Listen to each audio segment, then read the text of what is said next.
going to be made seriously ill and die. It would be good, I think, to have a vaccine to use for very vulnerable people. But, this is a really important but, nobody else needs this thing. Your body and my body, I'm not vulnerable. I'm not going to be made seriously ill and die. It would be an astonishing thing. 1 in a million. You don't vaccinate the population because 1 in a million people might have a bad outcome. What you do is you look at the people who are vulnerable and you offer them the vaccine with the word offer. Informed consent is important. So it's not necessary. And it's an appalling misuse of a public platform for people to suggest that the only way we'll get our lives back is if we mass vaccinate the population.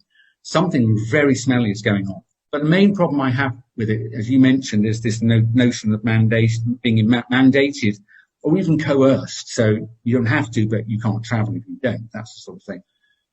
I want your viewers to know that that's illegal under international law. That after the Second World War, atrocities of Dr. Mengele and other doctors in Japan, where they performed experiments on humans that led to their deaths, we and others in the post-war consensus led to an international law that says that no medical procedure may be performed on a human being without their informed consent, and they must benefit from it, and about 10 other things, but that's basically at the heart of it. Your government doesn't have the right to override that law. So if people are saying you've got to, otherwise you can't go shopping, or you can't go to work or travel, take them to court. It's absolutely illegal, and no one should stand for it. But to say again, I'm pro well-characterized vaccines. If you're elderly, frightened and vulnerable and it's available, I would say work with your doctor, consider it.